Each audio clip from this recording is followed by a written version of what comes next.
ভরসা করতে হবে আল্লাহর উপরে। আর বিপদ যত বড় পাহাড় সমান হয়ে আসুক, ধৈর্য অবলম্বন করতে হবে। ধৈর্য হচ্ছে মুমিনের সবচাইতে বড় গুণ। মুমিনের সবচাইতে বড় কোয়ালিটি কি? আমার বন্ধুগণ, কোরআনে কারিমে আল্লাহ রাব্বুল আলামিন গোটা বিশ্বের সমস্ত মুসলমানদের জন্য কোরআনে কারিমে আম্বিয়া আলাইহিস সালাম তাদের সবরের দৃষ্টান্তগুলি আল্লাহ নিজে তুলে ধরেছেন আমাদের ইবরতের জন্য, আমাদের শিখাবার জন্য, আমাদের সবক দেওয়ার জন্য। কোরআনে কারীম হযরত আইয়ুব আলাইহিস সালামের সবরের ঘটনা কোরআনে কারীম তুলে ধরেছে। হযরত আইয়ুব 18টি বছর পর্যন্ত রোগের মধ্যে পড়ে আছেন। এত অসুখ করেছে, এত রোগ, শরীর পচে গিয়েছে, গায়ে পোকা ধরেছে, দুর্গন্ধ হয়ে গিয়েছে, বিবিরা চলে গিয়েছে, ছেলে মেয়ে পাড়ার লোকেরা দূর দূর করে তাড়িয়ে দিয়েছে। এবার জঙ্গলের ভিতরে গিয়ে আশ্রয় নিয়েছেন। এমন অবস্থা হয়েছে, শরীর পচে পচে জিহ্বায় যখন পোকা ধরা শুরু করে দিল, হযরত আইয়ুব আলাইহিস সালাম তখন আল্লাহ রাব্বুল আলামিনের দরবারে এই প্রথমবারের মতো তিনি বললেন, রব্বুল আলামিন, আয় আল্লাহ তাআলা, সমস্ত শরীর জড়জড়া হয়ে গিয়েছে, গায়ে পোকা ধরেছে,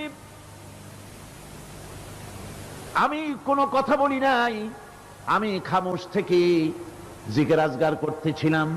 আয় আল্লাহ, এখন দেখি আমার জিহ্বায় পোকা ধরেছে, পোকা ধরা শুরু হয়েছে। আমার জিহ্বাটায় পোকা তুমি দয়া করে দিও না, কারণ আমার জিহ্বায় যদি পোকা হয়ে যায় তাহলে তোমার মতো আল্লাহর জিকির আমি কি দিয়া করব? আমার জিহ্বাটা তুমি দয়া করে ভালো রাখো। কোরআনে কারীম বলছি, ওয়া আইয়ুবা ইয নাদা রাব্বাহু ইন আন্নী মাসসানিয়াদ দুররু ওয়া আনতা আরহামুর রাহিমিন। স্মরণ করো সেই সময়ের কথা যখন আইয়ুব তার রবকে ডেকে বলেছিল, আমি অসুস্থ আর তুমি তো রহমান রহিম, দয়াময়। ভাষাটা দেখেন কি সুন্দর। এর থেকে কি আল্লাহর আর কিছু বলা লাগে? আল্লাহ পাকের কাছে তিনি বলতেছেন, আল্লাহ আমি তো অসুস্থ, আমি তো অসুখ করেছে আমার, আর তুমি তো দয়াময় রহমান রহিম। এক অন্ধ, ঈদের দিন কত অন্ধই তো আসে খয়রাত করার জন্য, ভিক্ষা করার জন্য, চতুর্দিকে ভিক্ষা করতেছে অন্ধরা। এক অন্ধ ঈদের গেটের কাছে দাঁড়ায়া বলতেছে, ভাইরা আজ হচ্ছে ঈদের দিন আর আমি কিছু দেখতে পাচ্ছি না। এ বেশি পয়সা পাইল, মানুষের দিন তার প্রতি আকৃষ্ট হয়ে গেছে। আরে কি কথা, আজ ঈদের দিন, সকলে আনন্দ করছে আর আমি কিছুই দেখতে পাচ্ছি না। সে কিন্তু কিছু চায় নাই। ভাষার ভিতরে, কথা বলার ভিতরে এ ধরনের টেকনিক আছে। হযরত আইয়ুব আলাইহিস সালাম বললেন না যে আল্লাহ আমারে মাফ করে দাও, কষ্টের মধ্যে আছি। তিনি শুধু বলেছেন, রব্বুল আলামিন, আমি অসুস্থ হয়ে পড়েছি, আমার অসুখ করেছে, আর তোমার নাম রহমান রহিম। এতটুকু কথা বলেছেন। আল্লাহ রাব্বুল আলামিনের দরজায়, তার দরবারে আইয়ুব আলাইহিস সালামের ডাক চলে গেছে। যায় নাই? কোন অসুবিধা আছে নাকি? কোন অসুবিধা নাই। পানির তলা দিয়া যদি কেউ ডাক দেয়, পাহাড়ের ভিতরে বসে যদি কেউ ডাক দেয়, আল্লাহ রাব্বুল আলামিন তা শুনতে পান। ইউনূস আলাইহিস সালাম মাছের পেটে বসে চিৎকার মেরেছিলেন, লা ইলাহা ইল্লা আনতা সুবহানাকা ইন্নী কুনতু মিনাজ জালিমিন। তিনি বলছিলেন, আয় আল্লাহ তাআলা, আমি তোমার প্রশংসা করছি, তুমি ছাড়া উপাস্য নাই, মাবুদ নাই। আমি তোমার পবিত্রতা ঘোষণা করছি, আমি তো জালিমদের অন্তর্ভুক্ত হয়ে গেছি। বাস এতটুকুন কথাই বলেছেন।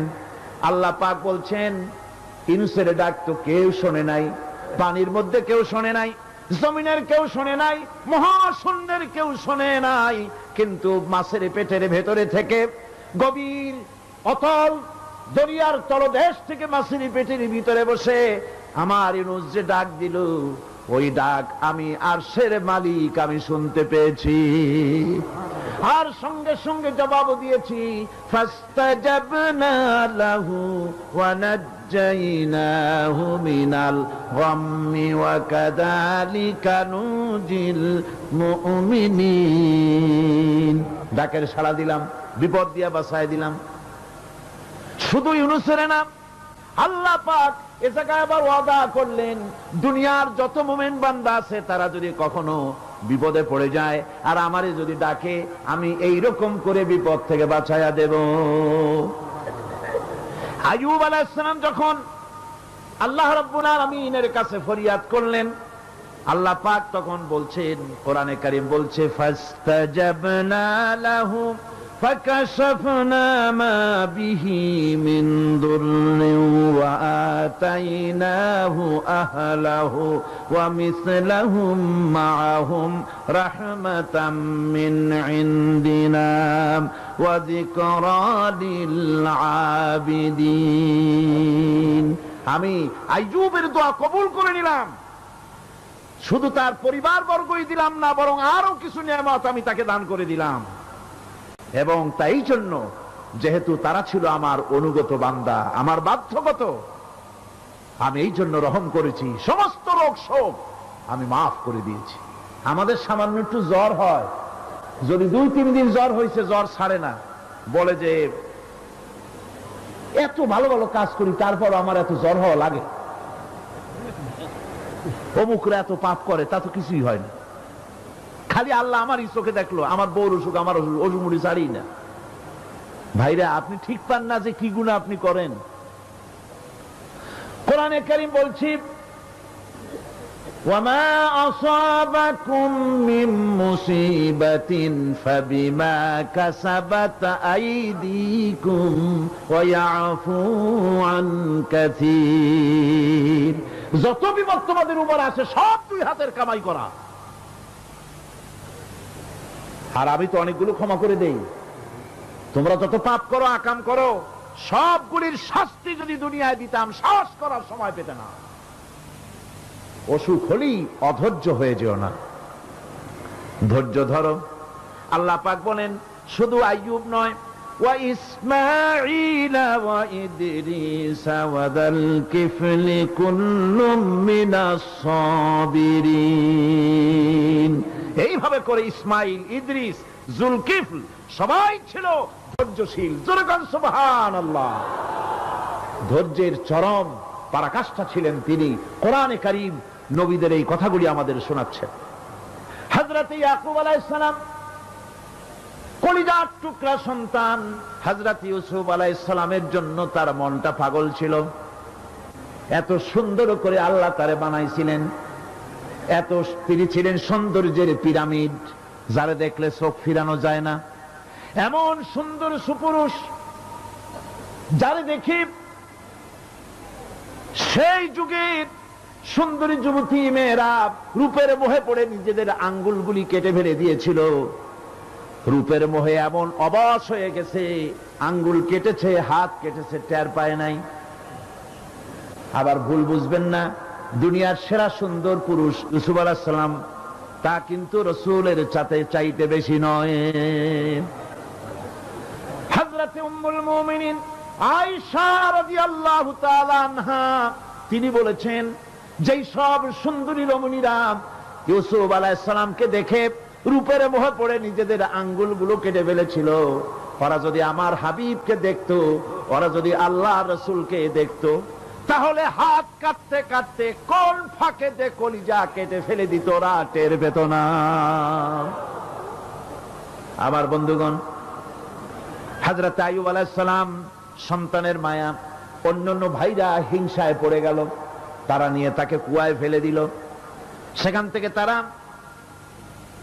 একটা ছাগল বা কোনো পশু জবাহ করে তার রক্ত মাখাইয়া জামায়ানে হাজির করে দিল। হযরত ইয়াকুব আলাইহিস সালামের সামনে যে তালে নিয়ে খেলা করতে গিয়েছিলাম, আমরা খেলায় লিপ্ত ছিলাম, বাগে খাইয়া ফেলাইছে। এগুলি কি গপ্প? এগুলি কি কোরআন? আল্লাহ পাক শোনাচ্ছেন, বিশ্ববাসীকে শোনাইছেন।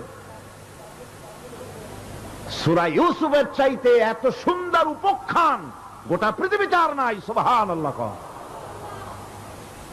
অনেকে ইউসুফ জুলাইখার কেসা খুব মজা করে পড়ে, ফুর্তি করে, প্রেমের গল্প পড়ে। এটা কোনো প্রেমের গল্প নয়। ইউসুফ আলাইহিস সালাম, জুলাইখা ইউসুফ আলাইহিস সালামের জন্য কাঁদতে কাঁদতে চোখ কানা হয়ে গেছে। এরপর ইউসুফ আলাইহিস সালাম জুলাইখারে পাওয়ার জন্য পাগল হয়ে গেছে। নাউজুবিল্লাহ, এটা হয়নি কখনো। তিনি আল্লাহর পয়গম্বর, আর আল্লাহ কেমনি তারে বাঁচিয়েছেন, যখন জুলাইখা ঘরের ভিতরে সুন্দর করে যৌন উন্মাদনামূলক চিত্র অঙ্কিত করে ঘরের মধ্যে আটকায় দিয়েছে, তালা লাগায় দিয়েছে, আর নিজে যৌন উদ্দীপক কাপড় চোপড় পরেছে না পরার মতোই। সে যুগের সুন্দরী মেয়ে জুলাইখা। তার কুপ্রবৃত্তিকে চরিতার্থ করার জন্য আহ্বান করা হয়েছে। হযরত ইউসুফ আলাইহিস সালাম লক্ষ্য করে দেখলেন এমন জায়গা, এখান থেকে পালাবার তো পথ নাই, দরজা বন্ধ করে দিয়েছে। তিনি শুধু তখন কেবলমাত্র আল্লাহ রব্বুল আলামিনকে ভয় করলেন। আল্লাহকে ভয় করে আল্লাহর নাম নিয়ে যখন তালাবদ্ধ দরজার দিকে দৌড় দিয়েছেন, আল্লাহ রব্বুল আলামিন আপন কুদরতে তালাগুলি খুলে দরজা তার জন্য উন্মুক্ত করে দিলেন। ইউসুফ আলাইহিস সালামকে থালায় দিয়ে এভাবে করে কাপড় এনে দিল তার সামনে। রক্তমাখা কাপড় পেয়ে হযরত ইয়াকুব আলাইহিস সালাম সন্তানদের মুখে কাহিনী শুনে তিনি কি বললেন? কোরআনে কারীম তা কোট করেছে। তিনি চিক দিলেন না, ফাল দিলেন না, ফিট হয়ে পড়লেন না। তিনি বললেন, কলিজার টুকরা সন্তান তার মরার খবর শুনেছেন। তিনি বললেন কি? ফাসাবরুন জামিলুন ওয়াল্লাহুল মুস্তাআনু আলা মা তাসিফুন। আমি উত্তম সবর অবলম্বন করব। তোমরা যে কাহিনী রচনা করেছো এর বেলায় আমি আল্লাহর কাছে সাহায্য চাই। আমি উত্তম সবর অবলম্বন করব। আমার ভাইয়েরা, 11 ভাই মনে করেছিল ইউসুফ আলাইহিস সালামকে মরণ কুয়ায় ফালায় দিছি। তারা তো ঠিক পায় নাই এটা মরণ কুয়া না, এটা হচ্ছে একটা সুড়ঙ্গ, যাকে ইংরেজিতে বলে টানেল। এটা এমন একটা সুড়ঙ্গ, ওরা মনে করেছে মরণ কুয়া। কিন্তু আল্লাহ রাব্বুল আলামিন এই কুয়াতে এমন বানালেন, ওরা একদিকে ফালায় দিল মরণ কুয়ায়, এ কুয়ার আর এক মুখ দিয়া আল্লাহ রাব্বুল আলামিন ইউসুফ আলাইহিস সালামকে নিয়ে মিশরের সিংহাসনে বসায়া দিলেন। এটা মরণ কুয়া নয়, এটা রাজ সিংহাসনে বসার সুড়ঙ্গ পথ। ইউসুফ আলাইহিস সালাম আজ প্রেসিডেন্ট, সুবহানাল্লাহ, প্রেসিডেন্ট হয়ে বসে আছেন। ওদিকে কেনানে অভাব লেগে গেছে, সেখানকার মানুষেরা সাহায্য নিতে এসেছে। ওই 11 ভাইও আসছে। হযরত ইউসুফ আলাইহিস সালাম দেখেই চিনে ফেলেছে। ওরা কিন্তু তখনও ঠিক পায় নাই। হযরত ইউসুফ আলাইহিস সালাম চিনে ফেলেছেন। এখন কি করা উচিত? সবগুলাকে ঠ্যাং উপরের দিকে উঠাইয়া তারপরে সমানে ধোলাই দেওয়াই তো স্বাভাবিক ছিল, আমাদের মতো মানুষ হইলে, ঠিক কিনা? পিটাও, ঠিক তো বলবেনি, অভ্যাস তো এটাই। হযরত ইউসুফ আলাইহিস সালাম তাদের সামনে পরিচয় দিলেন। তারা যখন বুঝতে পারলো, লজ্জায় তাদের মাথা হেট হয়ে গেল। হযরত, তারা এক তো লজ্জা, আর 2 নম্বরের ভয়, জান নিয়া কেনানে কেউ ফিরে যাইতে পারবো না। এখন অবস্থা হয়েছে যে জীবনই যায় নাকি এখানে। হযরত ইউসুফ আলাইহিস সালাম ভাইদের এই করুণ দুরবস্থা বুঝতে পারলেন। বুঝে চরম ধৈর্য ধরে তিনি কি বললেন? তিনি বললেন, লা তাসরিবা আলাইকুমুল ইয়াউম। ও ভাইরা, তোমাদের বিরুদ্ধে আমার কোনো ক্ষোভ নাই, দুঃখ নাই, বিদ্বেষ নাই, হিংসা নাই, আল্লাহর রাস্তে মাফ করে দিলাম। সুবহানাল্লাহ। এর নাম পয়গম্বর। এর নাম কি? পয়গম্বর। কিসের লেনিন, কিসের মার্কস? জওয়ানেরা, ভুল পথে মানুষ চলেছিল, আলহামদুলিল্লাহ আল্লাহ এগুলারে ডাস্টবিনে ফালাই দিছে। কারণ আলহামদুলিল্লাহ, আলহামদুলিল্লাহ। পয়গম্বর কারে বলে? কারে বলে পয়গম্বর? কি চরিত্র! রাসূল করিম সাল্লাল্লাহু আলাইহি ওয়াসাল্লাম তাকে একজন সাহাবী বলছিলেন, হুজুর বলছেন এই কামটা করলা না কেন? সাহাবী বললেন, হুজুর আপনি যদি চোখের ইশারায় বলতেন মুখ দিয়ে না কইয়া, তাও তো আমি কামটা করে ফেলতাম, আমি তো বুঝি নাই। হুজুর বললেন, চোখের ঠারে ঠারে কাজ করা নবুয়তের শান নয়। আল ওয়াদুহু ওয়াস সারাহা, নবীরা যা করেন তা ডাইরেক্ট, কোনো বক্রতা নাই, স্পষ্ট কথা। আমার ভাইরা, হযরত ইউসুফ আলাইহিস সালাম বিনিয়ামিনকে কাছে নিয়ে পরিচয় দিলেন তার ভাইদের সামনে। কোরআনে কারীম বলছে, ক্বালা আনা ইউসুফ ওয়া হাদা আখি قد من الله علينا إنه من يتقي ويصبر فإن الله لا يضيع أجر المحسنين। আমি ইউসুফ আর এই হচ্ছে আমার ভাই। আল্লাহ আমাদের উপর ইহসান করেছেন। প্রকৃতপক্ষে যারা আল্লাহকে ভয় করে এবং সবর ইখতিয়ার করে, আল্লাহ এভাবে তাদেরকে তাদের আমলকে নিষ্ফল হতে দেন না। আমার এই জামাটা নিয়ে যাও। হযরত ইয়াকুব আলাইহিস সালাম কলিজার টুকরা সন্তান ইউসুফ আলাইহিস সালামের বিরহ যন্ত্রণায় ছেলেকে কতদিন দেখে না, কাঁদতে কাঁদতে চোখ দুটো অন্ধ হয়ে গেছে। মিশর থেকে কেনানের দিকে জামা রওনা হয়েছে। কোথায় মিশর, কোথায় কেনান? জামা যখন রওনা হয়ে গেছে, হযরত ইয়াকুব বলতেছেন, আমি যেন আমার ইউসুফের গন্ধ নাকে পেতেছি। জামা চলে এলো, চোখের উপরে রাখলেন, আল্লাহ রাব্বুল আলামিন তাকে চক্ষুষ্মান বানায়া দিলেন। ভাইরা আমার, পয়গম্বরেরা সবর করে গোটা দুনিয়ার মানুষের সামনে দৃষ্টান্ত সেট করেছেন সবর কারে কয়। আমার ভাইরা, হযরত ইব্রাহিম আলাইহিস সালামের কথা আল্লাহ পাক কোরআনে কারিমে বলছেন সবর কারে কয়। দেখো, শেখো সবর কারে কয়। আল্লাহ পাক বললেন, ইব্রাহিম তোমার বিবি আর তোমার নবজাতক এই সন্তানকে রেখে আসো মক্কা নগরীতে। তিনি চলে গেলেন। সেখানে ঘর নাই, বাড়ি নাই, কিচ্ছু নাই, চতুর্দিকে ধুধু বালু আর মরুভূমি। হযরতে হাজরা বলছেন, ইব্রাহিম সামান্য পানি আর খাবার দিয়া আমার সন্তান শুদ্ধ এখানে রেখে যেতেছো, আমি কি অপরাধ করেছি? কোনো জবাব নাই। দুইবার তিনবার বলার পরে হাজরা বলছেন, ইব্রাহিম গো, তবে কি আমার আল্লাহর হুকুম মতো আমারে রেখে যাচ্ছ নাকি? হযরত ইব্রাহিম আকাশের দিকে আঙ্গুল উঁচু করলেন। কথা বলবেন, বাক শক্তি বেরোচ্ছে না। 80 বছর বয়সের সময় একটা বাচ্চা আল্লাহ তারে দিচ্ছেন। আর এমন বাচ্চা, পয়গম্বরের ছেলে, কি সুন্দর চেহারা, মরুভূমির উপরে ফালাই দিয়ে রওনা হয়ে যাচ্ছেন। মুখ দিয়া কথা সরছে না, আকাশের দিকে দেখালেন। হযরত হাজরা বুঝতে পারলেন। হযরত হাজরা বলেন, ইব্রাহিম কোনো চিন্তা নাই, নিশ্চিন্ত মনে বাড়ি ফিরে যাও। আমি আমার আল্লাহর উপরে এতটা ভরসা করে আল্লাহর হুকুমে যদি আমার এখানে রেখে যেয়ে থাকো, ওই আল্লাহ পাক আমাকে আর আমার কলিজার টুকরা ইসমাইলকে পানিতে আর খাবারে মারবেন না, অবশ্যই তিনি ব্যবস্থা করবেন। ব্যবস্থা হয়ে গেল। হযরত ইসমাইল বড় হয়ে গেলেন। আল্লাহ পাক অর্ডার করলেন, জবাহ করো ছেলেকে।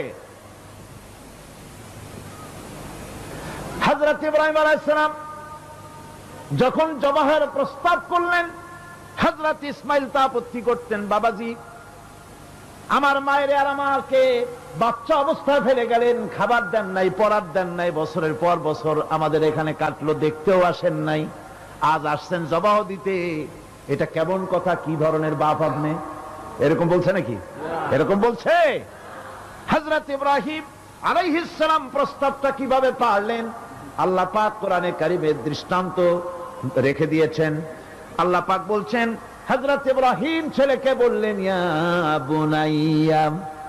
বুনাইয়া, হে আমার কলিজার টুকরা লাডলা, হে আমার কলিজার টুকরা সন্তান, ইন্নী আরা ফিল মানাম আন্নী আযবাহুক, আমি স্বপ্নে দেখছি আমি যেন তোমাকে জবাহ করতেছি। ফানজুর মাযা তারা, তোমার রায় কি বলো? আমি তো স্বপ্নে দেখছি যে আমি তোমার জবাহ করতেছি, এখন তোমার রায় কি, তোমার মত কি? হযরত ইসমাঈল আলাইহিস সালাম শুনিয়া দিলেন দৌড়, নাকি না?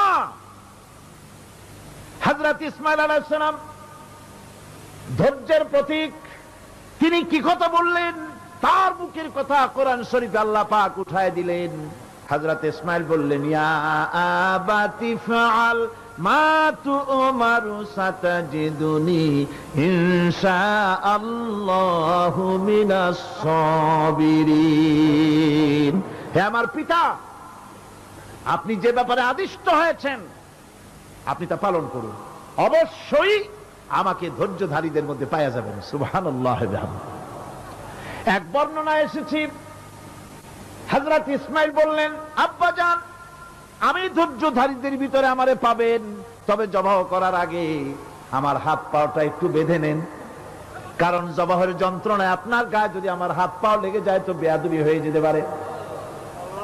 আর আমি মরে আমার জবাহ হয়ে যাওয়ার পর আমার রক্ত মাখা জামাটা নিয়া আমার মা হাজেরারে দিবেন, কারণ তাকে মা বলবার মতো আর তো কেউ নাই।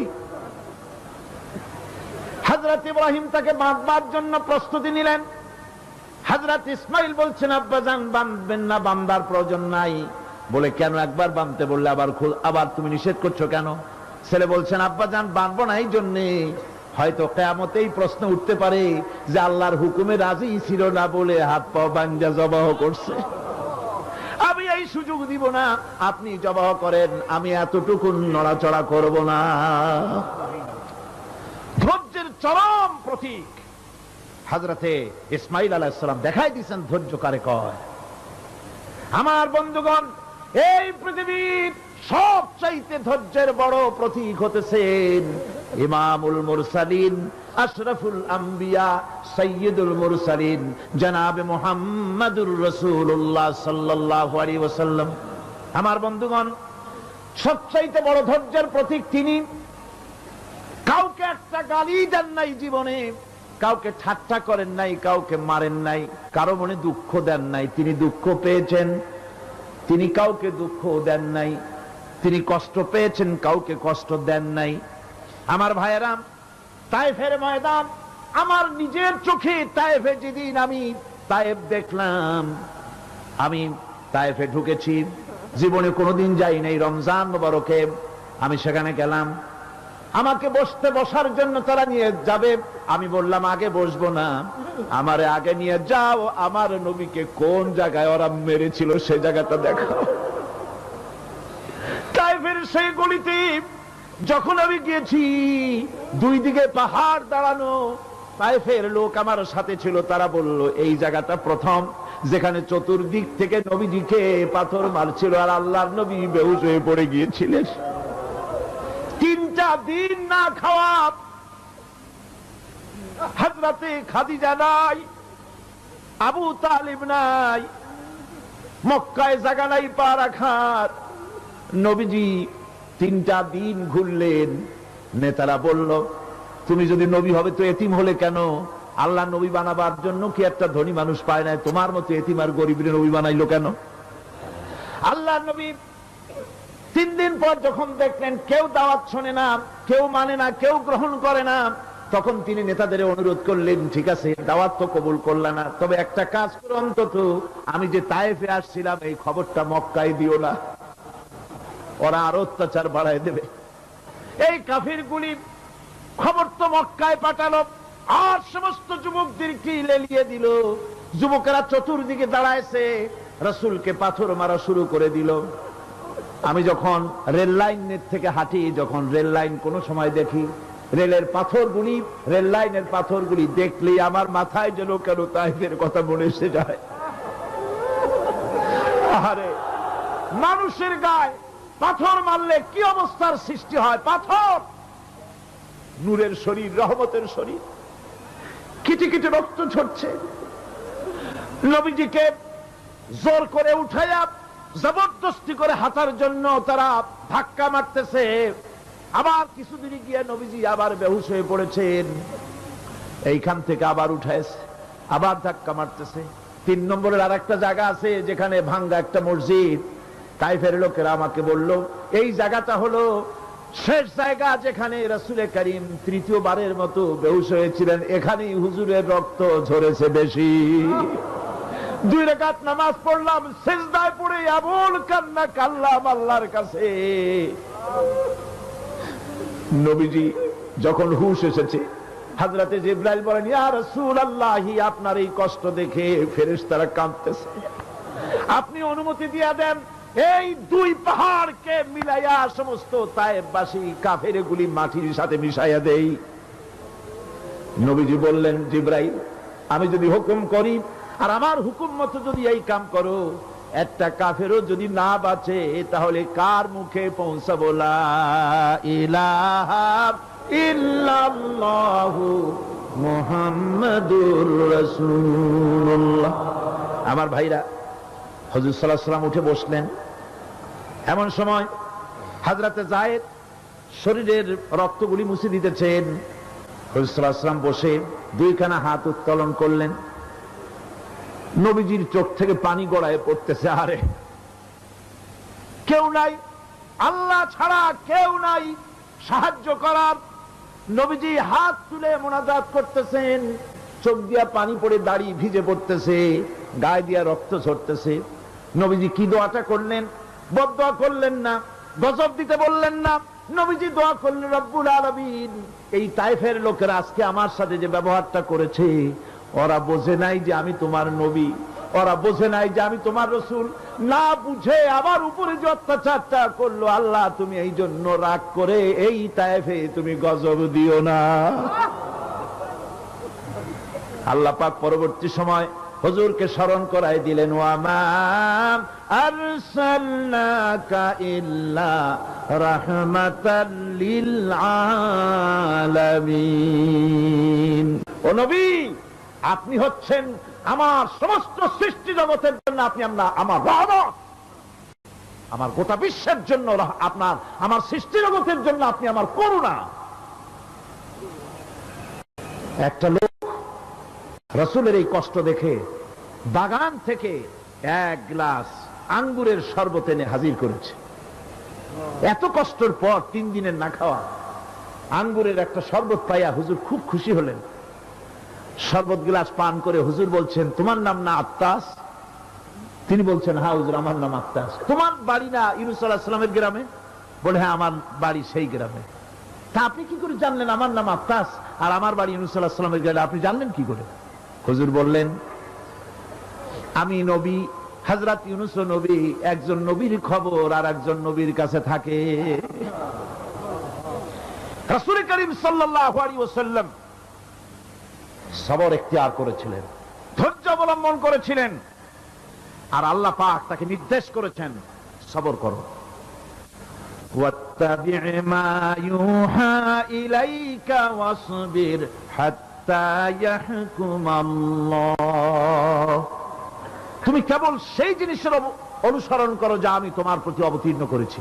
আমি আপনার উপরে যেটা অবতীর্ণ করেছি ওটার অনুসরণ করুন, আর সবর ইখতিয়ার করুন যতক্ষণ না আল্লাহর পক্ষ থেকে চূড়ান্ত ফয়সালা না আসে।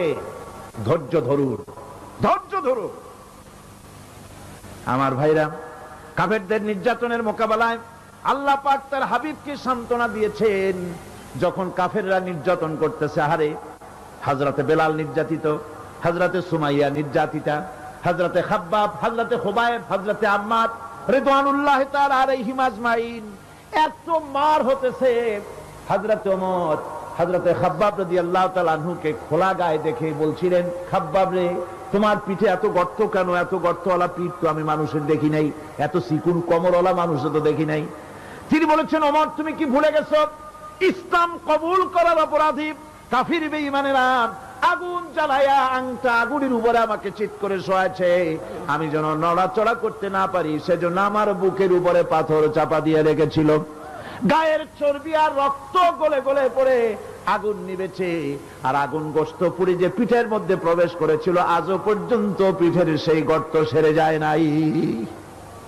এভাবে অত্যাচার হচ্ছিল সাহাবীদের উপরে। আল্লাহ রাব্বুল আলামিন তার হাবিবকে সান্ত্বনা দিলেন, ওয়াসবির ওয়া মা সাবরুকা ইল্লা বিল্লাহি ওয়া লা তাহজান আলাইহিম ওয়া লা তাকু ফি যায়কিম মিম্মা ইয়ামকুরুন। হে রাসূল, সবরের সাথে কাজ করতে থাকুন। আপনার এই সবরের তৌফিক তো আল্লাহই দিয়েছেন, আর ওদের সমস্ত ষড়যন্ত্র, ওদের অপকৌশলে আপনি দুঃখিত হবেন না, চিন্তা করবেন না, ভারাক্রান্ত হবেন না। আপনি নিশ্চিত থাকুন। ওয়াসবির লিহুকমি রাব্বিকা ফাইন্নাকা বিআয়ুনিনা। হে নবী, আপনার রবের চূড়ান্ত ফয়সালা আসা পর্যন্ত ধৈর্য ধারণ করুন। আপনি তো আমার চোখের সামনে। সুবহানাল্লাহ, সুবহানাল্লাহ। আপনি আমার চোখের সামনে। কে আপনাকে কি করবে আমি দেখব না? সুবহানাল্লাহ। মন্ত্রী যদি, এই সলিমুদ্দিন মার্কা মন্ত্রী যত আছে, এই মন্ত্রীরা যদি কয় দেখা তো ভয় কিসে, আমি তোকে দেখছি না, সাহসটা কেমন বাড়ে, কেমন বাড়ে সাহস।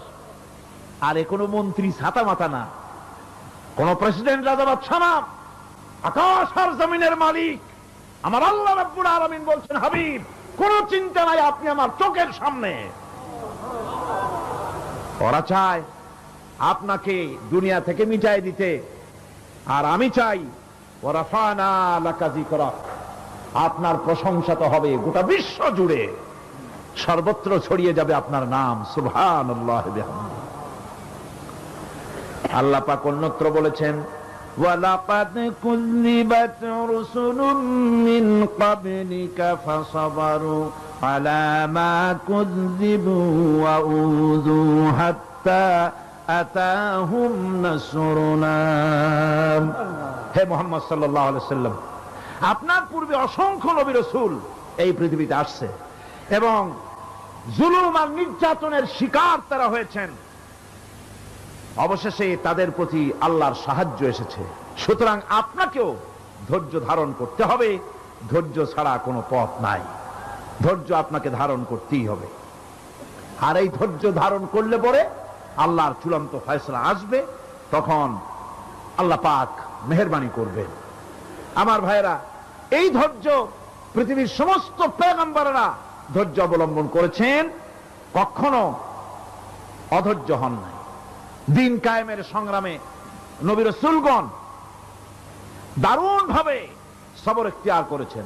বৃদ্ধবাদীদের সকল রকমের নির্যাতন, অপকৌশল, ষড়যন্ত্র, এই সব কিছু মোকাবেলা করেছেন ধৈর্যের নীতি অবলম্বন করি। কখনো ধৈর্যচ্যুতি তাদের মধ্যে ঘটেনি, বরং আল্লাহ রাব্বুল আলামিন তাদের প্রতি সন্তুষ্ট হয়েছেন। যারা এই ধৈর্য ধরেছে তাদের উপরে সন্তুষ্ট হয়ে আল্লাহ রাব্বুল আলামিন বলেছেন, ওয়া কাআইয়্যিম মিন নাবিয়্যিন কাতালা মাআহু রিব্বিয়ুন কাসীর। এর আগে অনেক নবী এসেছিলেন যাদের সাথে বহু আল্লাহওয়ালা লোক লড়াই করেছেন। ফামা ওয়াহানু লিমা আসাবাহুম ফি সাবিলিল্লাহি ওয়ামা যাফু ওয়ামা ইসতাকানু। আল্লাহর পথে তাদের উপর যত বিপদ এসেছিল তারা হতাশ হয়ে পড়েন নাই, দুর্বলতা দেখাননি, বাতিলের সামনে মাথাও নত করেন। ওয়াল্লাহু ইউহিব্বুস সাবিরিন। আর আল্লাহ পাক ধৈর্যশীল যারা, তাদেরকে আল্লাহ পাক ভালোবাসেন। আমার ভাইরা, ধৈর্যের পরিচয় রাসূল করিম সাল্লাল্লাহু আলাইহি ওয়াসাল্লাম উহুদের ময়দানে যখন আক্রান্ত হয়ে গেলেন, চতুর্দিকে কাফেররা ঘিরে ধরেছে, বাঁচার কোনো পথ নাই। সাহাবায়ে কেরাম রাসূলকে পাহারা দিলেন। যারা রাসূলকে পাহারা দিতে দাঁড়ায়ছেন, জীবন দিয়া পাহারা দিতে দাঁড়ায় গেছে, রাসূলের দিকে মুখ দিয়া, পিঠটা বাইরের দিকে দিয়ে রাসূলকে পাহারা দেওয়া শুরু করেছেন। হুজুরকে পাহারা দিতে যারা দাঁড়িয়েছিলেন, কাফের কর্তৃক নিক্ষিপ্ত কি তীরগুলি এসে যখন বিঁধতেছিল, শুধু একজন সাহাবী হযরত তালহার পিঠের ভিতরে রাসূলকে হেফাজতের জন্য 80টা তীর একজনের পিঠের মধ্যে গিয়ে ঢুকেছে। এক অসতর্ক মুহূর্তে নবীজির দান্দান মোবারক শহীদ হয়ে গেল, শিরস্থান ভেঙে গেল, লোহার কড়া প্রবিষ্ট হয়ে গেল কপালের ভিতরে। হুজুর মাথা ঘুরে পড়ে গেলেন। হযরত আবু উবাইদা রাদিয়াল্লাহু তাআলা আনহু হুজুরের মস্তক মোবারককে কোলে করে নিয়ে তারপরে বহু কষ্ট করে মাথা থেকে লোহার কড়া বের করলেন। এবার ওই কড়ার ছিদ্র দিয়ে রক্ত আসতেছে, মুখ দিয়ে রক্ত পড়তেছে, দাড়ি ভিজে যাচ্ছে। বুখারী শরীফে এসেছে, আল্লাহর নবী দুইখানা হাত নিজের চেহারার উপরে মলে আনে, টাটকা রক্ত চোখের সামনে দেখে বলছেন, আহারে এই কওমের ফালাহ কি করে হবে, এই কওমের মুক্তি কি করে হবে, এই কওমের নাজাত কি করে হবে, যে কওম তার নবীর চেহারা রক্ত দিয়ে লাল বানাইয়া দিল। নবীজি বললেন, আল্লাহুম্মা গফিরলি কওমি ফাইন্নাহুম লা ইয়ালামুন, আয় আল্লাহ পাক, আমার এই কওম বুঝতে পারে না, ওদেরকে মাফ করে দাও। খবর ছড়িয়ে গেল নবীজি শহীদ হয়ে গিয়েছেন। খবর ছড়িয়ে গেল চতুর্দিকে, মদিনায় খবর ছড়িয়ে গেল, মানুষ পাগলের মতো দৌড়ানো শুরু করে দিল। এক মেয়ে লোক দৌড়াচ্ছে ওহদের দিকে, কয়েকজন সাহাবীর সঙ্গে দেখা, তারা জিজ্ঞেস করলেন, দৌড়াও কেন মহিলা, যাও কই? কয় ওহদের দিকে যেতেছি। কয় যায় তো কোনো লাভ নাই, যেহেতু তোমার যে স্বামী এসেছিলেন জিহাদের ময়দানে তিনি তো শহীদ হয়ে গেছেন। মহিলা বলতেছে, কে শহীদ হয়েছে শুনতে চাই না, আগে বলো নবীজি কেমন আছে। আবার কিছুক্ষণ পর আর কয়েকজনের সঙ্গে দেখা, তারা বলছে, মেয়ে লোক দৌড়াও কই? যাচ্ছি ওহদের দিকে। তারা বলছেন যে কোনো লাভ নাই, তোমার যে দুইটা কলিজার টুকরা সন্তান ওহদে এসেছিল দুটোই শহীদ হয়ে গেছে।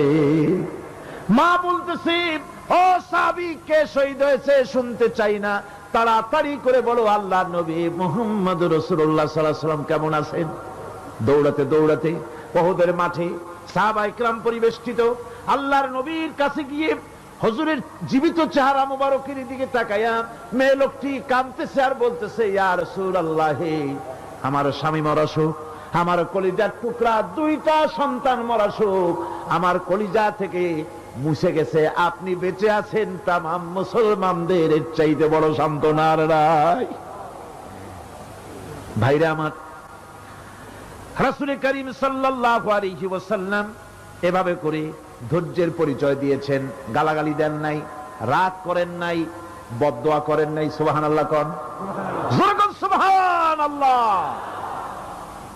ভাইরা আমার, এই সবর এমন মহান বৈশিষ্ট্য এর মধ্যে রয়েছে, জিহাদের ময়দানে যদি লোক কম হয় আর যদি তাদের মধ্যে সবর থাকে, বেশি সংখ্যক লোকের উপরে আল্লাহ পাক সবরকারীদেরকে বিজয়ী করে দিবেন। কোরআনে কারীমে রব্বুল আলামিন বলেন, কাম মিন ফিয়াতিন কালিলাতিন গালাবাত ফিআতান কাসীরাতাম বিইযনিল্লাহ ওয়াল্লাহু মা'আস সাবিরিন। এমন ঘটনার বহু নজির আছে যে কম সংখ্যক লোকেদের উপরে আল্লাহ পাক, বেশি সংখ্যক লোকেদের উপর আল্লাহ পাক কম সংখ্যক লোকদেরকে জয়ী করে দিয়েছেন। ওয়াল্লাহু মা'আস সাবিরিন, আর আল্লাহ আছে ধৈর্যশালীদের সাথে। আল্লাহ আছে কাদের সাথে? দেখেন না বদরের কামটা, বদরের ময়দান, 313 জন মুসলমান, অস্ত্রপাতি নাই, সামান্য সামান্য অস্ত্র, আর কাফেরেরা এসছে হাজারেরও বেশি। আমার বন্ধুগণ, ধৈর্য কত বড় কাম দিল, ধৈর্য ধারণ করেছেন তারা, আল্লাহর উপরে ভরসা করেছেন। আল্লাহ রাব্বুল আলামিন অস্ত্রের কাজ কি দিয়া করায় দিলেন। একজন সাহাবী এসে বলছেন, হুজুর, জিহাদের ময়দান, ইসলামের প্রথম জিহাদ, আমার কাছে তো অস্ত্র নাই, মেহেরবানি করে একটা অস্ত্র আমারে দেন, আমি লাফায় পড়ি জিহাদের মধ্যে। হুজুর বলেন, অস্ত্র তো আমার কাছে নাই, দিবটা কি? সাহাবী বলছেন, হুজুর, অস্ত্র না থাকে যা পারেন তাই দেন, আপনার হাত দিয়ে যা দিবেন আমি দাঁড়ায় থাকতে পারবো না, জিহাদে আমাকে শরীক হতেই হবে। নবীজি কাছে পেলেন একখানা শুকনা খেজুরের ডাল, খেজুরের ডালখানা তুলে সাহাবীর হাতে তুলে দিলেন। সাহাবী বলেন, রাসূলের হাতের দেওয়া শুকনা খেজুরের ডালটা নিয়ে আমি যখন কাফেরদের ভিড়ের মধ্যে ঝাঁপায় পড়ে যখন শুকনা খেজুরের ডাল দিয়ে আঘাত দিলাম, তখন ধারালো তরবারি দিয়ে আঘাত করলে যে কাম হয়, শুকনা খেজুরের ডালের আঘাতে কাফের দ্বিখণ্ডিত হয়ে জমিনে পড়ে গেল। ভাইরা আমার, আল্লাহ রাব্বুল আলামিন সবর যারা করে, সংখ্যা যদি কম হয়, আল্লাহ পাক তাদেরকে বিজয়ী করে দেবেন, এই ওয়াদা আল্লাহ রাব্বুল আলামিন করেছেন। এই সবরের গুণ ছাড়া জান্নাতেও প্রবেশ করা যাবে না। সবর যদি না থাকে বেহেশতে যাওয়া যাবে না। ভালো করে মনে রাখেন, আল্লাহ পাক বলছেন, আম্মা হাসিবতুম আন তাদখুলুল জান্নাতা ওয়া লাম্মা ইয়া'লামিল্লাহুল্লাযীনা জাহাদু মিনকুম ওয়া ইয়া'লামাস সাবিরিন। তোমরা কি মনে করেছো এমনি বেহেশতে চলে যাবা? এটা কি মামু বাড়ির আবদার নাকি? এমনি বেহেশতে চলে যাবা। অথচ আল্লাহ রাব্বুল আলামিন এখনো দেখেন নেননি যে তোমাদের মধ্যে কারা জিহাদ করতে প্রস্তুত, কারা তোমাদের মধ্যে জিহাদ করে জান দেওয়ার জন্য প্রস্তুত, আর কারা ধৈর্যধারী, এটা তো আল্লাহ এখনো দেখে নেন নাই। সুতরাং হক এবং বাতিলের সংগ্রামে লিপ্ত হতে হবে।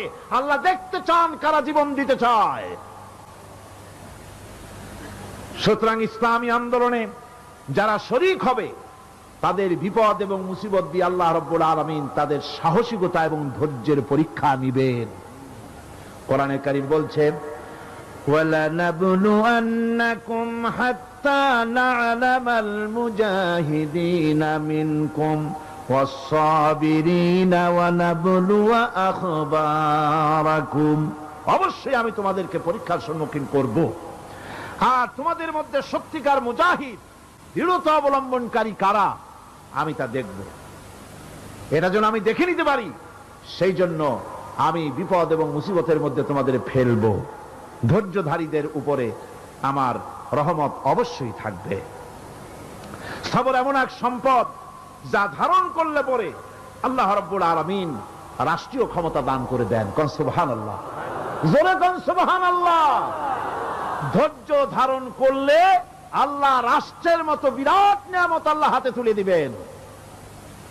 তার প্রমাণ কোরআন শরীফ আল্লাহ বলছেন, বনি ইসরাইলরা মিশর থেকে যখন বহিষ্কার হয়ে গেল, তাদের যখন পা রাখার কোনো জায়গা থাকলো না, বনি ইসরাইলরা মিশর থেকে যখন বহিষ্কার হয়ে গেল, এরপরে আল্লাহ পাক তারা যখন ধৈর্য অবলম্বন করলো, আল্লাহ পাক তাদের ব্যাপারে বলছেন, ওয়া আওরাসনাল কওমাল্লাযীনা কানু ইস্তাদআফুনা মাশারিকাল আরদি ওয়া মাগারিবাহা আল্লাতী বারাকনা ফিহা। আর তাদের স্থলে আমি নির্যাতিত লোকদেরকে প্রতিষ্ঠিত করলাম। পশ্চিম এবং উত্তরের তাদেরকে আমি পশ্চিম এবং পূর্বের উত্তরাধিকারী তাদেরকে বানায় দিলাম। বিরাট এলাকা তাদের হাতে আমি তুলে দিলাম। ওয়া তাম্মাত কালিমাতু রাব্বিকাল হুসনা আলা বানি ইসরাঈলা বিমা সাবারু। আর এভাবে করে আল্লাহ পাক তার কথাকে পূর্ণ করলেন বনি ইসরাইলদের উপরে। সবর এখতিয়ার করার জন্য, ধৈর্য ধরার কারণে আল্লাহ পাক রাষ্ট্রের মালিক তাদের বানায় দিলেন। জোরে কোন সুবহানাল্লাহ। সবর যদি করা হয়, তো যুদ্ধ যদি বাদে, যদি জিহাদ শুরু হয়ে যায়, আল্লাহ পাক বলেছেন ফেরেশতা দিয়ে সাহায্য করবে। যদি সবর থাকে তোমাদের, সবর থাকলে আল্লাহ কি দিয়ে সাহায্য করবেন? ফেরেশতা দিয়ে।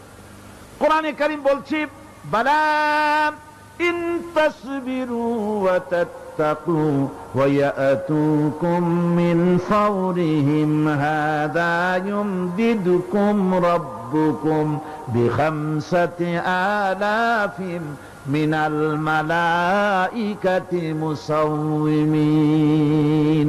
হ্যাঁ, তোমরা যদি ধৈর্য অবলম্বন করো আর আল্লাহকে ভয় করে চলো, তাহলে এক্ষুনি আল্লাহ রাব্বুল আলামিন তোমাদের জন্য কাতারে কাতারে শৃঙ্খলাবদ্ধ ৫,০০০ ফেরেশতা দিয়ে তোমাদেরকে সাহায্য করবেন। সুবহানাল্লাহ।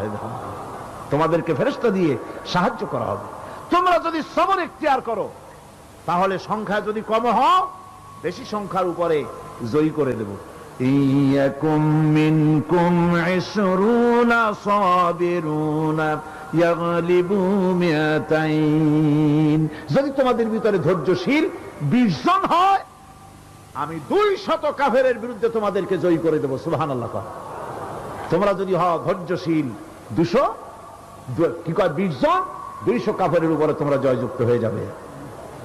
আর বিপদ আর মুসিবতে যারা ধৈর্য ধরে, তাদের জন্য আল্লাহর পক্ষ থেকে সুসংবাদ। সুসংবাদ কাদের জন্য? ধৈর্যধারীদের জন্য। কোরআনে কারীম বলছে, ওয়াবাশশিরিস সাবিরিনাল্লাযীনা ইযা আসাবাতহুম মুসিবাতুন ক্বালু ইন্না লিল্লাহি ওয়া ইন্না ইলাইহি রাজিউন। সুসংবাদ সেই সব ধৈর্যশালীদের জন্য যারা নাকি বিপদ এবং মুসিবতে আসলে যারা বলে, কি বলে? পড়েন আমার সাথে, ইন্না লিল্লাহি ওয়া ইন্না ইলাইহি রাজিউন। এটা শুধু আমাদের লোকেরা কেউ মরলে পড়ে, এটা শুধু মরার সময় নয়, বরং যে কোনো বিপদ আর মুসিবত এলে মোমেন বান্দা যারা তারা কি পড়বে? ইন্না লিল্লাহি ওয়া ইন্না ইলাইহি রাজিউন। নিশ্চয়ই নিশ্চয়ই আমরা আল্লাহর জন্য এবং আমাদের সকলকেই আল্লাহর কাছে ফিরে যেতে হবে, প্রত্যাবর্তিত হতে হবে। সবরকারীদের জন্য রয়েছে জান্নাতের সুউচ্চ সম্মানের জায়গা। জান্নাতীদের জান্নাতে সবচেয়ে সম্মানজনক জায়গা আল্লাহ রাব্বুল আলামিন ধৈর্যশালীদেরকে দান করবেন। কোরআনে কারীম বলছে, উলাইকা ইউজজাউনাল গুরফাতা বিমা সাবারু ওয়া ইউলাক্কাউনা ফিহা তাহিয়াতাও ওয়া সালামা। এরা হলো সেই সব লোক যাদেরকে প্রদান করা হবে বেহেশতের সুউচ্চ মঞ্জিল, কারণ তারা সবর ইখতিয়ার করেছিল, তারা সবর করছিল, এই জন্য বেহেশতের সবচাইতে ভালো জায়গা তাদের দেওয়া হবে। কোন আলহামদুলিল্লাহ, জোরে কোন আলহামদুলিল্লাহ। এবং জান্নাতে সবরকারীদেরকে সম্বর্ধনা দেওয়া হবে, সম্বর্ধনা দেওয়া হবে। খালিদিনা ফিহা হাসুনাত মুস্তাকাররান ওয়া মুকামা। চিরদিন তারা জান্নাতের ভেতরে বসবাস করবে এবং কতই না সুন্দর, কতই না উত্তম জায়গা সবরকারীদের জন্য আল্লাহ বেহেশতের মধ্যে রেখে যাবেন। জান্নাতে প্রবেশ করার সাথে সাথে চতুর্দিক থেকে ফেরেশতারা ছুটে আসবে সবরকারীদের জন্য। ওয়াল মালাইকাতু ইয়াদখুলুনা আলাইহিম মিন কুল্লি বাব। চতুর্দিক থেকে ফেরেশতারা তাদেরকে ইস্তেকবাল করবে, কি বলবে? সালামুন আলাইকুম বিমা সাবারতুম ফানি'মা উকবাদ-দার। তোমাদের প্রতি শান্তি বর্ষিত হোক, কারণ তোমরা পৃথিবীতে সবর অবলম্বন করেছিল। কতই না উত্তম জায়গা, কতই না সুন্দর জায়গা আল্লাহ রাব্বুল আলামিন সবরের বিনিময় তোমাদেরকে দান করেছেন। সুতরাং এই সবর হচ্ছে মুসলমানদের জন্য সবচেয়ে বড় নিয়ামত। আজ আমার তো মনে হয় পৃথিবীতে মুসলমানরাই সবচেয়ে বেসবর। ট্রেনে যাবে বসা নিয়ে বেসবর, টিকিট নিয়ে বেসবর, বাসের মধ্যে বেসবর, বাজারে যাবে বেসবর, স্কুলে যাবে বেসবর, যেখানে যান সব জায়গায় আমরা বেশি অধৈর্য, ঠিক কিনা কর? সামান্য সামান্য জিনিস নিয়ে ঝগড়া করা, মারামারি করা, এই হচ্ছে আমাদের ট্র্যাডিশন। ধৈর্য অবলম্বন করতে হবে জীবনের সকল ক্ষেত্রে, এই ধৈর্য আমাদেরকে রক্ষা করতে হবে। এই ধরনের ধৈর্য যদি আমরা অবলম্বন করতে পারি তাহলে আল্লাহ পাক বলছেন, উলাইকাল্লাযীনা সাদাকু ওয়া উলাইকা হুমুল মুত্তাকুন। এরাই হলো ঈমানের দাবিতে সত্যবাদী। কোন আলহামদুলিল্লাহ। কারা কারা? না না, শুধু সবরকারী না, এই যে 10টা পয়েন্ট বলা হলো, কয়টা পয়েন্ট বলা হয়েছে? 10টি পয়েন্ট। সেই 10টি পয়েন্ট যারা পালন করবে এরা হলো ঈমানের দাবিতে সত্যবাদী, আর এরাই হচ্ছে প্রকৃতপক্ষের মুত্তাকি। আমরা মুত্তাকি বুঝি দাঁতে ছাতা, দাড়ি টাড়ি আশ্রয় না, জাব্বা জুব্বা গায়ে দিয়ে কোনো জায়গায় পড়ে থাকে, এটা বড় মুত্তাকি, খুব পরহেজগার। সালার শর্টটার যদি পড়ে তাহলে তো আরো বড় পরহেজগার।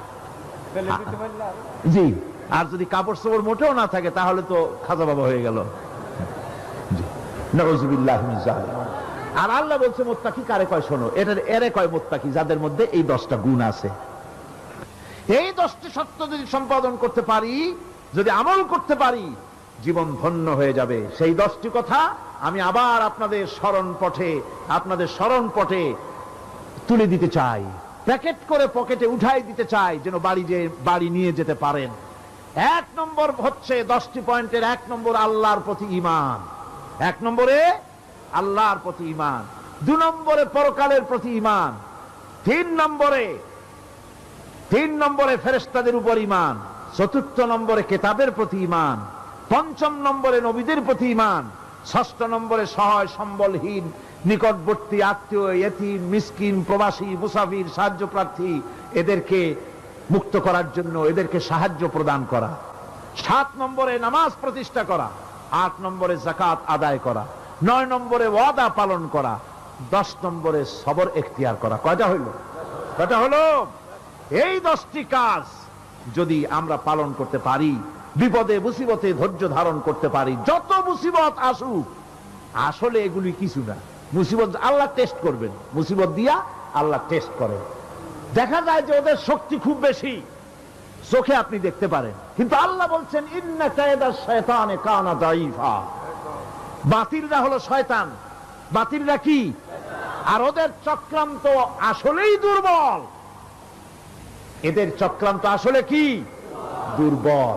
কাজেই এগুলিকে ভয় করা যাবে না। বিপদে মুসিবতে ধৈর্য ধারণ করে যদি অগ্রসর হওয়া যায়, তো আল্লাহ রাব্বুল আলামিন এই 10টি পয়েন্ট যদি আমল করা যায়, দুনিয়াও শান্তি পাবো, আখিরাতেও শান্তি পাবো। যত মুসিবত আসুক, বিপদ আসুক, ধৈর্যের সাথে মোকাবেলা করতে হবে। ধৈর্যের অর্থ কি? আমি আগেই বলেছি, ধৈর্যের অর্থ হচ্ছে অবিচলতা, দৃঢ়তা, বরদাস্ত করা, সহিষ্ণুতা, ধীরতা, স্থিরতা। ধৈর্যের অর্থ এটা নয় একজন একটা থাপ্পড় মারলো আর আপনি বলবেন যে বাবা ব্যথা পাইছো নাকি, তাহলে আরো একখান থাপ্পড় দিয়া দাঁত আমার সবগুলো ভালাই দেয়। এর নাম ধৈর্য নয়। ধৈর্য হচ্ছে পরিস্থিতির মোকাবেলা করতে হবে সাহসিকতার সাথে, এর নাম হচ্ছে ধৈর্য। ওই যে আমি একটা দৃষ্টান্ত দিয়ে থাকি, এক সাপ একবার মুরিদ হয়েছিল এক পীর সাহেবের কাছে। পীর বলছিলেন যে না, আমি তো এই সব সাপ টাপ মুরিদ বানাই না। কয় না হুজুর, আমারে বানান। তারপরে মুরিদ বানায় কিছু অজিফাতারে শিখাই দিল আর বললো খবরদার কাউকে দংশন করবে না। ঠিক আছে, সে যায়া জিগারাজগার শুরু করে দিয়েছে।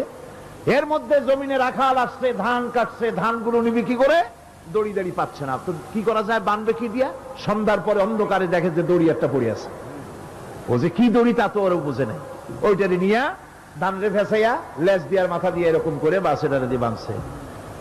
সাপ তখন বলতেছে হায় হায় রে, কেবল যে মুরিদ হইছি, তা না হলে তুই ঠিক পাইতি যে আমি কি ধরনের দড়ি।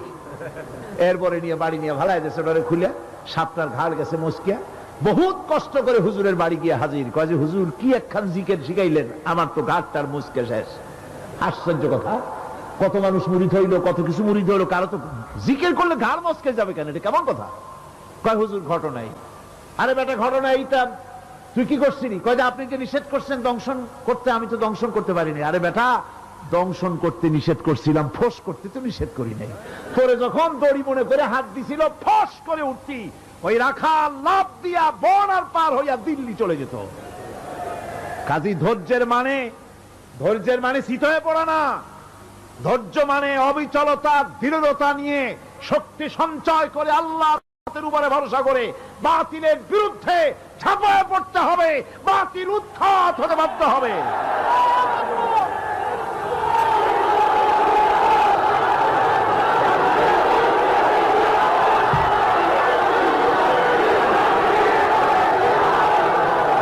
ভাইরা আমার,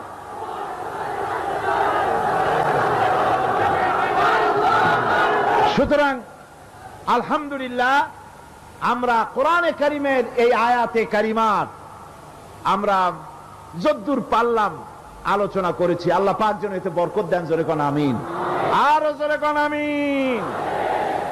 মোনাজাতের জন্য বসেন, এক্ষুনি মোনাজাতের জন্য দাঁড়ানো ভাইরা সব বসে পড়েন। আল্লাহুম্মা আমিন। রব্বানা যালামনা أنفسنا وإن لم تغفر لنا وترحمنا لنكونن من الخاسرين ربنا لا تزغ قلوبنا بعد إذ هديتنا وهب لنا من لدنك رحمة إنك أنت الوهاب আয় আল্লাহ তাআলা, এই বিশাল জনসমুদ্র নিয়ে তোমার দরবারে হাত তুলেছি পবিত্র মেরাজের রজনীতে। আয় আল্লাহ, তুমি দয়া করে মেহেরবানি করে আমাদের আলোচনা, দুরুদ সালামের সওয়াব আমাদের বিশ্ব নবী তোমার প্রিয় হাবিব জনাবে মুহাম্মদ রাসূলুল্লাহ সাল্লাল্লাহু আলাইহি ওয়াসাল্লামের রূহ মুবারকে পৌঁছায়া দাও।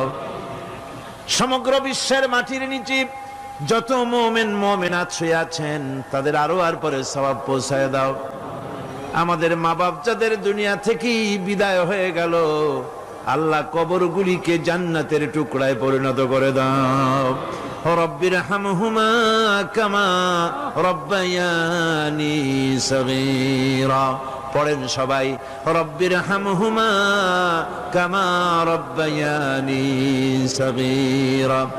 আয় আল্লাহ তাআলা, বহু মানুষ দোয়া চেয়েছি, কতজনের কত কষ্ট, কেউ হসপিটালে আছে, কারো অপারেশন হবে, কেউ বা মরে গেছে, কেউ বা মামলা মোকদ্দমায় আছে, কেউ বা পারিবারিক অশান্তিতে আছে। আল্লাহ যিনি যেই নিয়তে দোয়া চেয়েছে মেহেরবানি করে সেই নেক নিয়ত তোমার দরবারে কবুল করে নাও। বিপদগ্রস্ত লোকগুলিরে বিপদ থেকে বাঁচাইয়া দাও। আয় আল্লাহ রাব্বুল আলামিন, এই মাহফিলে লক্ষ লক্ষ জনতা সমুদ্রের ঢেউর মতো চতুর্দিক থেকে আসতে থাকে। তুমি আর তোমার কোরআন আর তোমার রাসূল ছাড়া কোনো স্বার্থ কারো মনে নাই। কাউরে রিক্সা ভাড়া দেওয়া হয় না, ট্রাক ভাড়া, বাস ভাড়া কাউকে দেওয়া হয় না, এক লোকমা খানাও এখানে পায় না, তাবাররুক বা সিন্নি বিতরণও হয় না। আয় আল্লাহ, নিঃস্বার্থ ভাবে এই লোকগুলি যাতায়াত করে। আল্লাহ তোমার কোরআনের বরকতে সকলকে তুমি গুনাহ মুক্ত করে দাও। আয় আল্লাহ তাআলা, যাতায়াত আসান করে দিও, যাতায়াতের পথে কারো যেন কোনো বিপদ না হয়ে যায়। আয় আল্লাহ তাআলা, বাড়ি ঘর ফালায় আসে, বাড়ি ঘর তোমার ফেরেশতা দিয়ে তুমি হেফাজত করো। রব্বুল আলামিন, মা বোনেরাও কষ্ট করে আসে, আল্লাহ তুমি দয়া করে এ মাহফিলে যারা শরীক হয়, এ মাহফিলে, কোরআনের মাহফিলে শরীক হওয়ার কারণে তোমার কাছে একটা দাবি করি। দাবিটা হলো, মেহেরবানি করে সব মানুষকে তোমার কাবা ঘর দেখাও। যারা উপস্থিত হয়েছে সকলকে তোমার হাবিবের রওজায় গিয়া সালাম দেওয়ার তৌফিক দাও। রব্বানা তাকাব্বাল মিন্না ইন্নাকা আনতাস সামিউল আলিম ওয়া তুব আলাইনা ইন্নাকা আনতাত তাওয়াবুর রহিম। সুবহান রাব্বিকা রাব্বিল ইজ্জাতি আম্মা ইয়াসিফুন ওয়া সালামুন আলাল মুরসালিন আলহামদুলিল্লাহি রাব্বিল আলামিন। ওয়াজআল আখিরা কালিমাতিনা ইনদাল মাউত লা ইলাহা ইল্লাল্লাহু মুহাম্মাদুর রাসূলুল্লাহ। আসসালামু আলাইকুম ওয়া রাহমাতুল্লাহ। অনাটনে, বিপদে, মুসিবতে আর হক আর বাতিলের সংঘর্ষ চলাকালীন ধৈর্য ধারণ করা, এটা হলো সবচাইতে একটা বড় কোয়ালিটি। কোরআনে কারিমে সবর শব্দটি সবচাইতে বেশি ব্যবহার করা হয়েছে। সর্বাধিক ব্যবহৃত শব্দ কোনটি? সবর। সবর আরবি একটি মৌলিক শব্দ, এমন একটি মৌলিক শব্দ যার তাৎপর্য অন্য কোন ভাষা দিয়া সবরটা বললে যেমন বোঝানো যায়, অন্য কোন ভাষা দিয়া এটার অর্থ করে এটার হক আদায় করা সম্ভব না। আর এই সবর কোরআনে কারিমে বিভিন্ন জায়গায় বিভিন্ন অর্থে ব্যবহার হয়েছে। যেমন সবর শব্দের অর্থ হচ্ছে অবিচলতা, বাংলায় যা বোঝানো যায়। সবর শব্দের অর্থ হচ্ছে অবিচলতা, দৃঢ়তা, সহিষ্ণুতা, মন মেজাজের সমতা, ধীরতা, স্থিরতা, কষ্ট সহিষ্ণুতা, বরদাস্ত করা। এগুলি এই সবরের এই শব্দ, এই অর্থগুলি কোরআনে কারিমের বিভিন্ন জায়গায় বিভিন্ন রকম এটাকে ব্যবহার করা হয়েছে। সবর একটি মৌলিক মানবীয় গুণ। এই গুণ যার মধ্যে আছে সে তার নৈতিকতার শীর্ষে পৌঁছে যেতে পারে। আর এই গুণটি যার মধ্যে অভাব, এই সবর যার ভিতরে নাই, সে মানুষের পর্যায়ে পড়ে না। যত অসুবিধা, যত কষ্ট, যত রকমের বিপদ মুসিবত, যত রকমের অসুবিধার সৃষ্টি হয়, তার মূলীভূত কারণ হচ্ছে ধৈর্যের অভাব, সবরের অভাব। দুনিয়ার সমস্ত নবী রাসূলগণ সবর অবলম্বন করেছেন। তারা ছিলেন সবরের মূর্ত প্রতীক। সবর কাকে বলে দুনিয়াবাসীকে তারা তা দেখিয়ে দিয়েছেন। নিজ নিজ কওমের কাছ থেকে যখন কওমের কাছে নবীরা দাওয়াত দিয়েছেন, ইসলামের দ্বীনের দাওয়াত দিয়েছেন, তখনই সমাজপতিরা, রাষ্ট্রশক্তি তাদের উপরে, নবীদের উপরে ভেঙে পড়েছে, অত্যাচার করেছে। আল্লাহর পয়গম্বরেরা এই সমস্ত অত্যাচারের মোকাবেলায় চরম ধৈর্যের পরিচয় দিয়েছেন। কোরআনে কারিমে উল্লেখ করা হয়েছে অত্যাচারের মোকাবেলায় আম্বিয়ায়ে কেরাম যা বলেছেন সেটা হলো এই: ওয়ামা লানা আল্লা নাতাওয়াক্কালা আলাল্লাহি ওয়া ক্বাদ হাদানা সুবুলানা। আল্লাহ পাক বলেন, পয়গম্বররা বলেছেন আমরা আল্লাহর উপরে ভরসা করব না, তো কার উপরে ভরসা করব? তিনিই তো আমাদেরকে সঠিক পথ দেখিয়েছেন, সঠিক রাস্তা আমাদের দেখিয়েছেন, সুতরাং তার উপরেই তো আমরা ভরসা করব। وَلَنَصْبِرَنَّ عَلَى مَا آذَيْتُمُونَا وَعَلَى اللَّهِ فَلْيَتَوَكَّلِ الْمُتَوَكِّلُونَ। তোমরা আমাদের যে সব কষ্ট দাও, পীড়ন দাও, সেজন্য আমরা ধৈর্য অবলম্বন করব। তোমরা আমাদেরকে কষ্ট দিচ্ছ, আমরা ধৈর্য অবলম্বন করব, আর ভরসা করব কেবলমাত্র তার উপরে যে আল্লাহ রাব্বুল আলামিন আমাদেরকে নবী করে পাঠিয়েছেন। সেই ভরসা করতে হলে সেই আল্লাহর উপরেই তো ভরসা করা উচিত। আমরা সেই আল্লাহর উপরে ভরসা করে আছি। তোমাদের যত খুশি আমাদের বিরুদ্ধে ষড়যন্ত্র করো, আমাদেরকে অত্যাচার করো। কোরআনে কারিমে হযরত হুদ আলাইহিস সালামের ঘটনা আল্লাহ রাব্বুল আলামিন এভাবে এনেছেন, तमाम এলাকার মানুষ তার বিরুদ্ধে ক্ষিপ্ত হয়ে গিয়েছে। সমাজের লোক, রাষ্ট্রশক্তি হযরত হুদ আলাইহিস সালামের উপর অত্যাচারের পাহাড় ভেঙে দিয়েছে। হযরত হুদ আলাইহিস সালাম একা মানুষ, সমাজের রাষ্ট্রশক্তির এই দুর্বিসন্ধির ষড়যন্ত্রের চ্যালেঞ্জ তিনি গ্রহণ করলেন। আর তিনি বললেন, তিনি যেটা বললেন আল্লাহ পাক কোরআনে তা কোট করে দিলেন। দুনিয়ার সমস্ত ইসলামী আন্দোলনের কর্মীদের জন্য আল্লাহ পাক কোট করে দিলেন, সমস্ত মুমিনদের জন্য তা উল্লেখ করলেন। হুদ আলাইহিস সালাম তিনি জাতিকে বললেন, ফাকিদুনি জামিআন সুম্মা লা তুনদিরুন।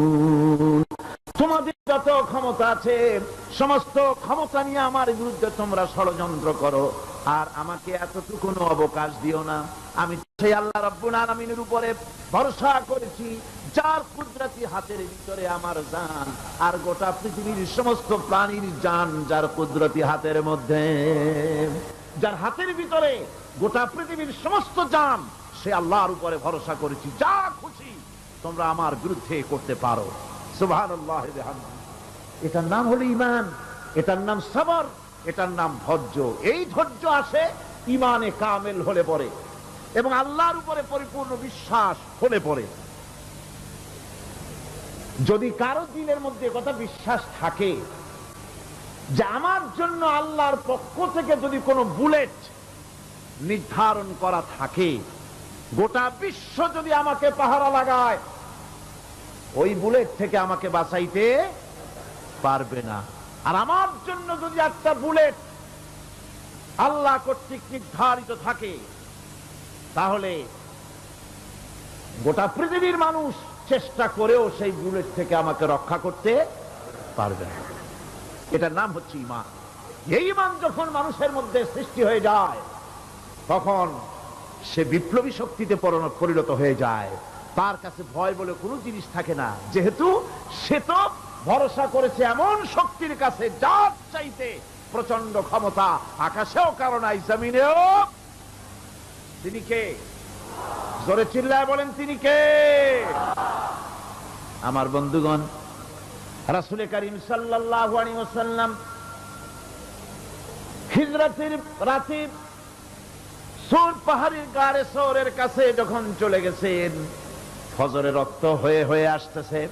হযরতে আবু বকর রাদিয়াল্লাহু তাআলা আনহু বলছেন, হে আল্লাহর রাসূল, এখন আর অগ্রসর হওয়া ঠিক হবে না, বেলা উঠে গেলে ধরা পড়ে যাব।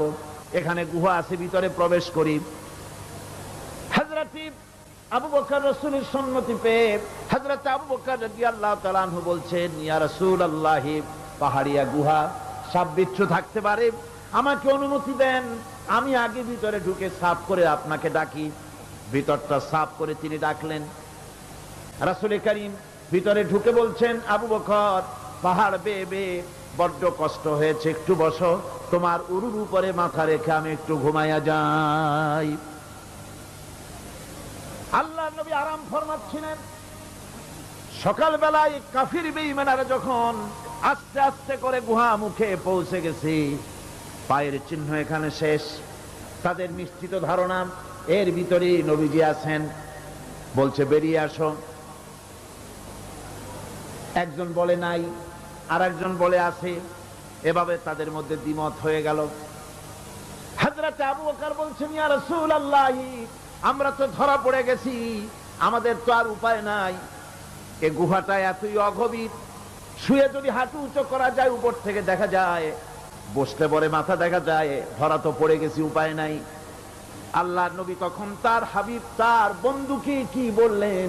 বিশ্ববাসীর জন্য আল্লাহ পাক কোরআনে তা উঠায় দিলেন। নবীজি তার বন্ধুকে ডেকে বললেন, লা তাহজান ইন্নাল্লাহা মা'ানা। ও আমার সাথী, কোনো চিন্তা করো না, ভয় পেও না, শঙ্কিত হয়েও না। আমরা মাইনরিটি নই, আমরাই মেজরিটি, কারণ আল্লাহ রাব্বুল আলামিন আমাদের সাথে আছেন। সুবহানাল্লাহ। এই চিন্তা, এই ধারণা যদি মানুষের মনের মধ্যে থাকে, তাহলে কখনোই তার মন দুর্বল হবে না, ঈমান দুর্বল হবে না।